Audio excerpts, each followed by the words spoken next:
नहीं टूटी। ये तो सब प्रभु की लीला है। मुझे 40 किलो लकड़ी चाहिए। अपने लिए? हाँ। छत बनाने के लिए कि जलाने के लिए? जलाने के लिए। हाउ? अपनी चिता जलाने के लिए पहले से ही लकड़ियाँ इकट्ठी कर। अबे ओ, मुंह संभाल के बात कर। अभी मेरी मरने की उम्र नहीं है। अभी 2 साल पहले मेरे बाप ने दूसरी शादी की है। हाउ? फिर तो उनको मुबारकबाद देनी चाहिए। कहाँ मिलेंगे वो? वो अपने बाप से मिलने गए हैं। हाँ? यानी कि उनके बाप भी जिंदा हैं। लगता है कि पूरे खानदान ने आबे हयात पी रखी है। ये पंडित जी आजकल शादी कराने का धंधा बंद कर दिया क्या? अरे उन कमीनों के चक्कर में तो मैं पिटते पिटते बचा हूँ। क्या? चलो चलो लकड़ी वजन करो।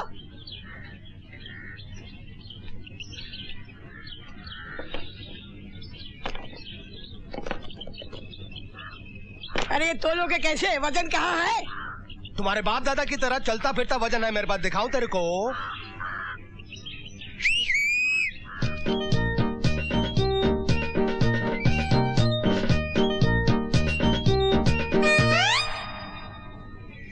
ये बताओ तुम इन्हें वजन की जगह क्यों इस्तेमाल करते हो? ये लोग रात भर जागते रहते हैं। दिन भर काम करेंगे ना तो थककर जल्दी सो जाएंगे और फिर उसके बाद मेरा सपना पूरा हो जाएगा।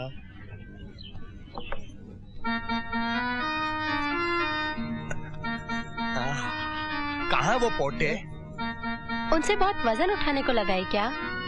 वो छोटे बच्चे हैं, उनसे इतना काम न को ले कि उनका कचुम्बर निकल जाए। पोटे सचमुच सो गए? जाके खुद ही देख लो। 1 मिनट देख कर आता हूँ। सोना नहीं।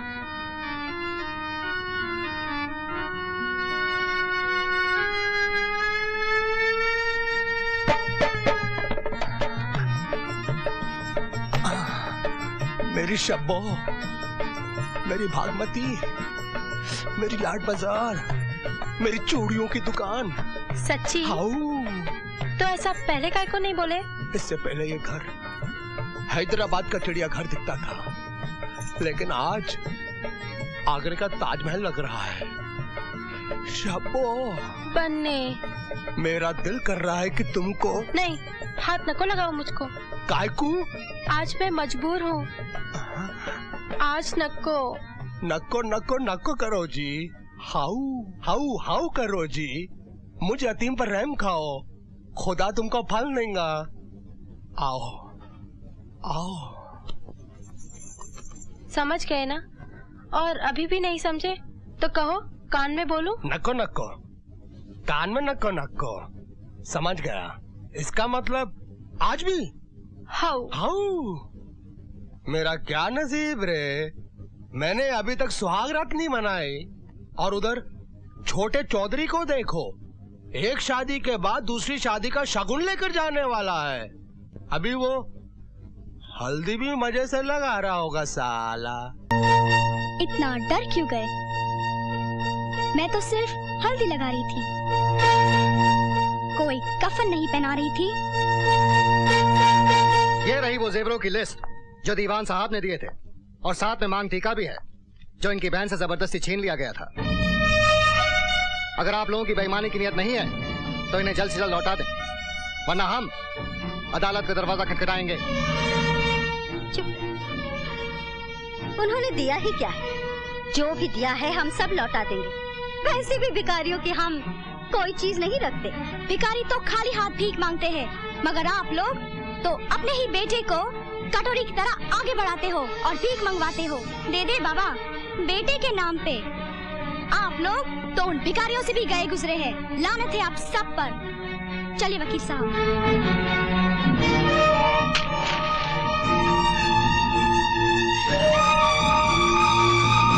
जाते जाते एक बात सुन लो, आज तुम्हारे बाप के मर्डर केस की तारीख है।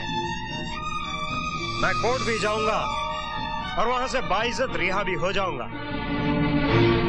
आगे के लिए इतना याद रखना, अगर तुम बहनों ने ज्यादा हाथ पैर बाहर निकाले तो दीवान साहब की तरह तुम दोनों को भी खून से नहलाकर दुल्हन बना दूंगा।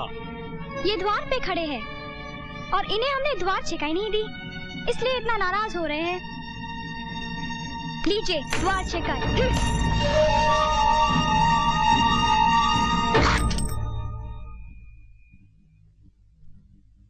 पिताजी, आपका हत्यारा बहुत खुश है कि वो आज कोर्ट से रिहा हो जाएगा, लेकिन मैं ऐसा नहीं होने दूंगी।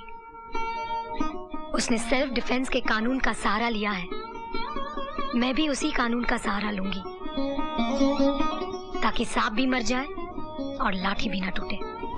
दीवान साहब ने जो कुछ किया और बाद में जो कुछ हुआ वो सब यही हुआ। जज साहब, आपने भी तो देखा था, तो अब बोलने के लिए बचा क्या है जो गीता पर हाथ रखकर कसम खाऊं? कुछ ऐसी बातें भी कहनी पड़ेगी जो इस अदालत में नहीं हुई थी।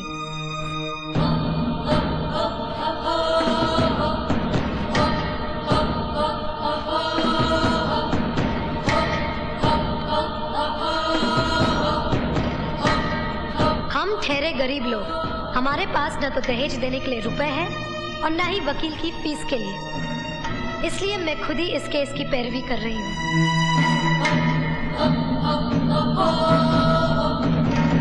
मैं जो कहूंगा सच कहूंगा।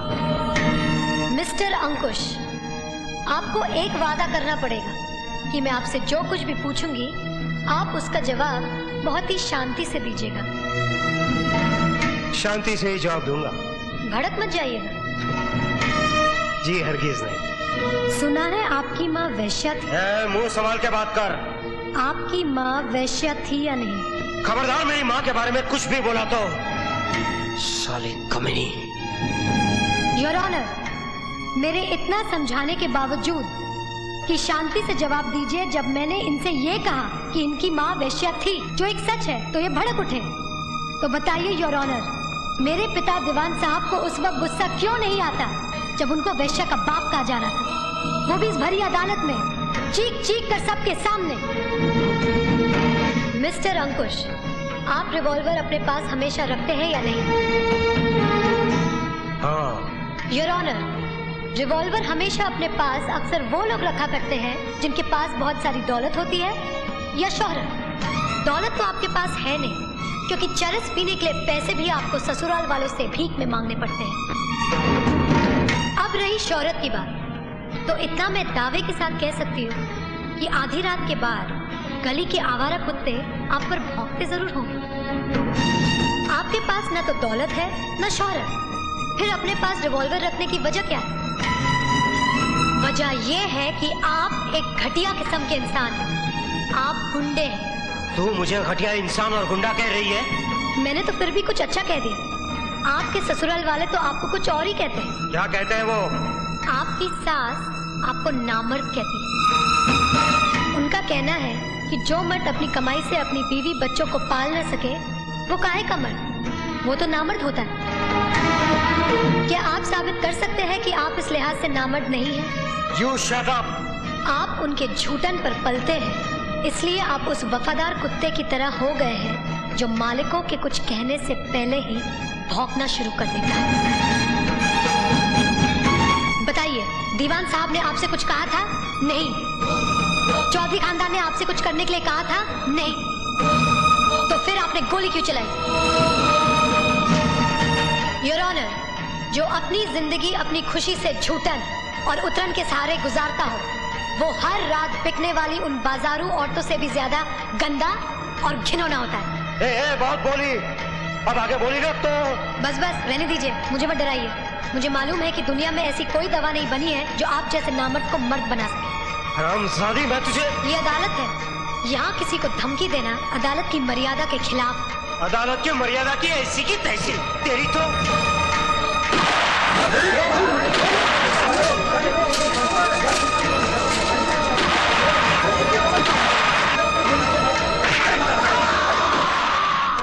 आइए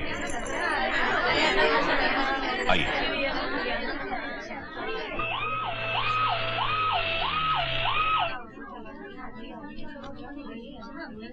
निरंजन चौधरी कौन है? मैं। आइए मेरे साथ।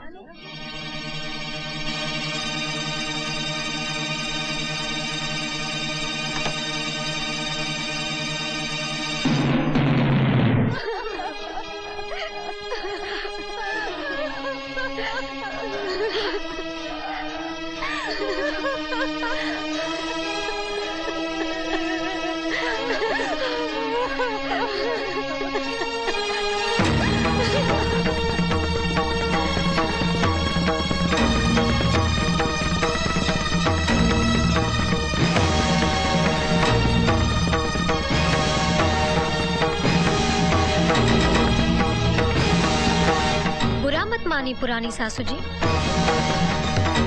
सही चीज सही जगह पहुंच ही जाती है, कोई कुछ भी करे।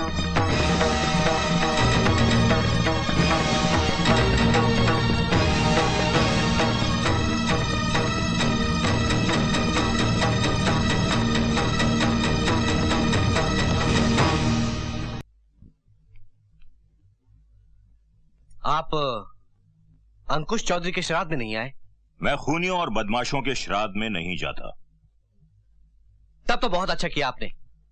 अब जो होना था वो हो चुका, अब जो होना है वो हो जाना चाहिए। शादी की नई तारीख निकलवा लें।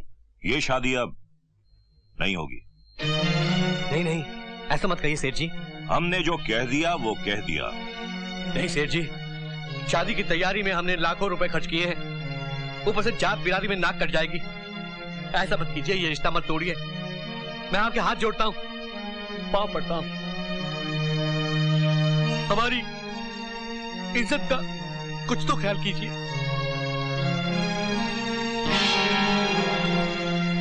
अरे पंडित के कहने पर हमने तुम्हें गंगा जल समझा था, लेकिन अब पता चला कि तुम गटर का वो गंदा पानी हो जो केमिकल डालने से भी साफ नहीं होता। चले जाओ यहां से। आजा आजा मेरे प्याले प्याले बच्चों। अच्छा अच्छा, पापा भी चलेंगे, बिल्कुल चलेंगे।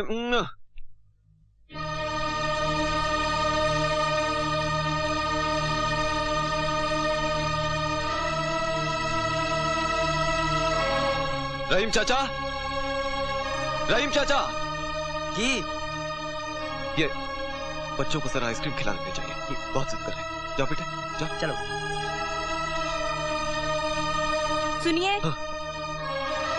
आप नाश्ता कर लीजिए, मैं नहाने जा रही हूँ।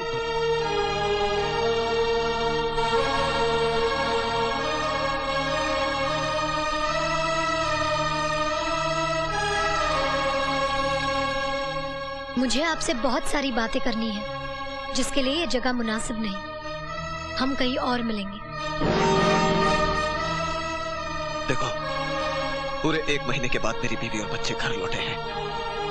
आज मैं घर से बाहर निकल ही नहीं सकता।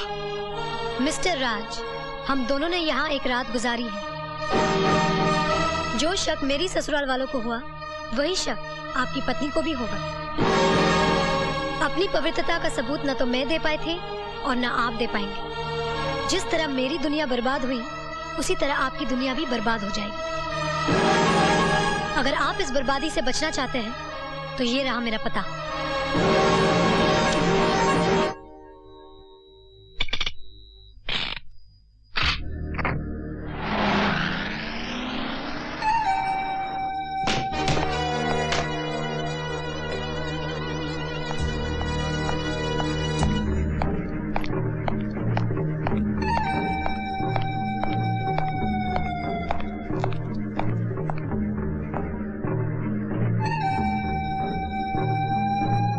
एक बात याद रखना, अगर तुमने मेरे परिवार में जरा भी जहर घोलने की कोशिश की, तो मैं तुम्हारी कहानी ही खत्म कर दूंगा। खुद तो मेरी जिंदगी में तूफान बनकर आए और तिनका तिनका बिखेर दिया, और आज जब खुद के घर में जरा सी हवा चली, तो पत्ते की तरह कांप गए और रिवॉल्वर निकाल लिया। चलाइए, गोली चलाइए। गोलियों से न तो कहानी खत्म होती है और न ही पाप मिटता है।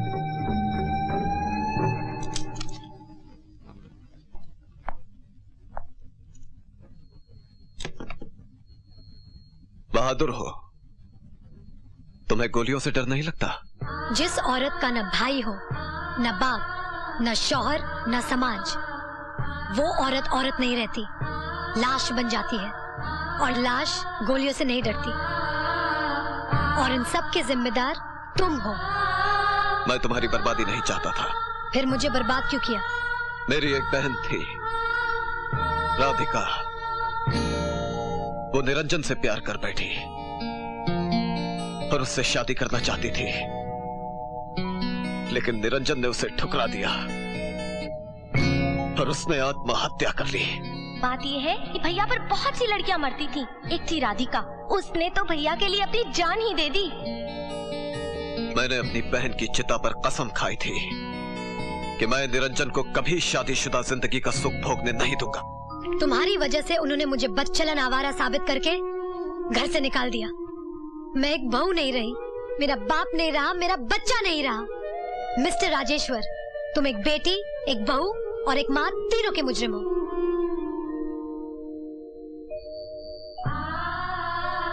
सचमुच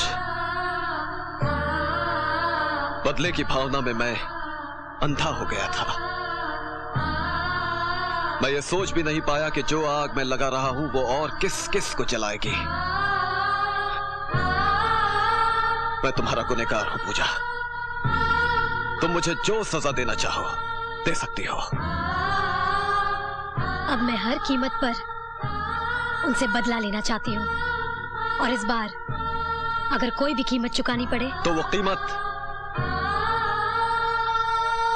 मैं चुकाऊंगा। रामोतार की बीवी खेतों पर काम कर रही है। क्या? चलो मिलो।